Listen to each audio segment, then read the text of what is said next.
I am Bishop Bernard Ojemeni of End Time Believers Ministry Incorporated. Today's broadcast is to the body of Christ. I'm here as God's end time servant, whom the Lord gave the end time prophetic revelations since 1987 to share with the body of Christ, to prepare the body of Christ for the rapture, more especially the bride of Christ. And today, what is trending is about the rapture of the church.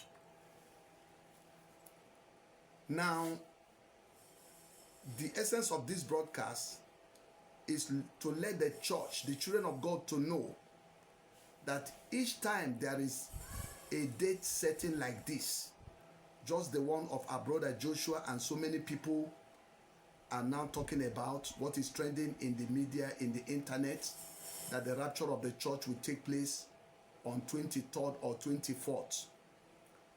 You see, what God expects us to do, and that is the essence of this broadcast, is for us, the children of God, to watch, to pray, and prepare. Believe that what Jesus told them is true.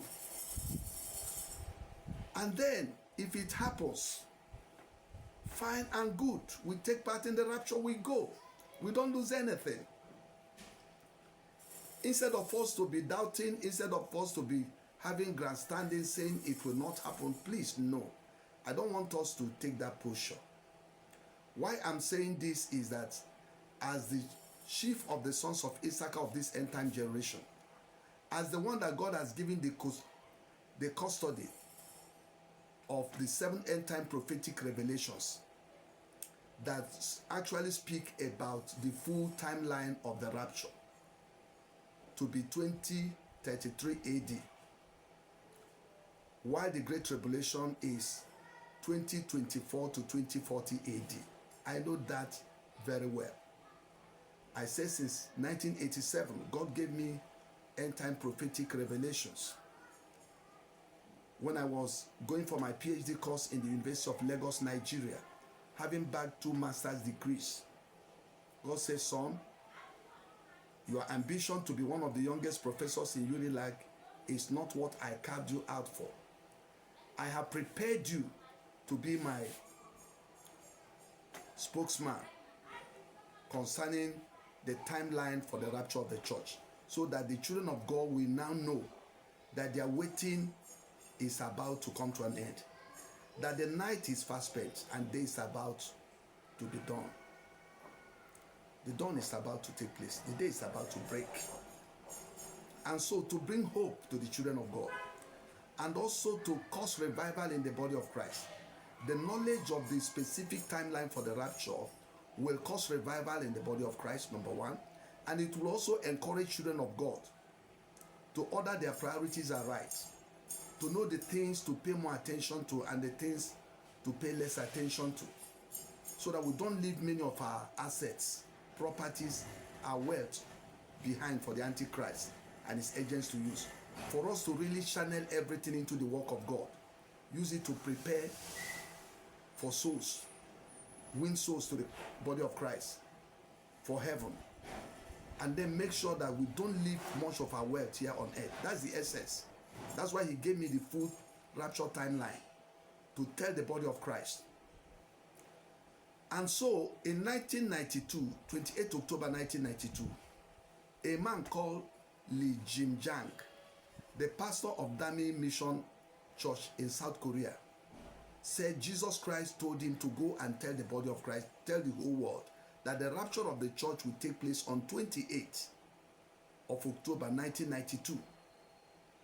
And so when I heard it, I told my members, I said, let us watch and pray and prepare in case the rapture takes place. And if it takes place, that means God has shortened the full time, and is God. You will not ask him question. He may decide to shorten the full time. And so we waited. At the end of the day, the rapture did not take place. And when he was asked by his government, he said all he knew that what Jesus told him to go and say it. Why he didn't come, he didn't know. He could not tell. He could not tell why he didn't come. That if you ask him again, he will say the same thing. His government imprisoned him for 1 year.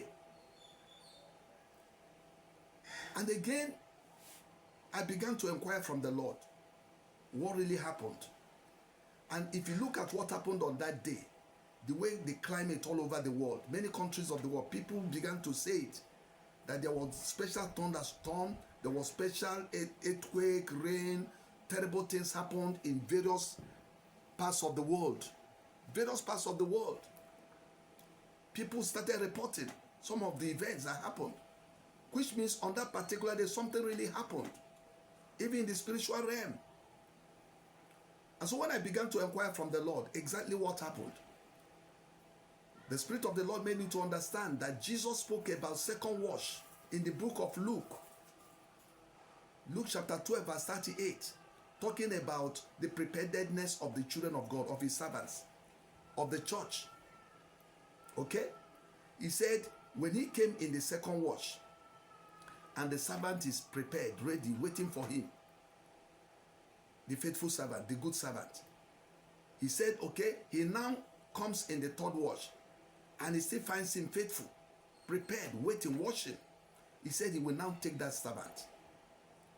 So he made me to understand that anytime date is fixed about his coming, and if he does not come in those set dates, what it means is that it falls under the second watch. It's still part of the second watch. And the essence of the second watch is to make the word rapture to become popular in the world, to become a household name, to be fashionable, to create awareness of such incidents, such events that will take place in the world. So that people in the world, everybody, even among Christians or non-Christians, will now know that there's a word called rapture. That is an event that is expected to take place one day. That's the essence of the second watch.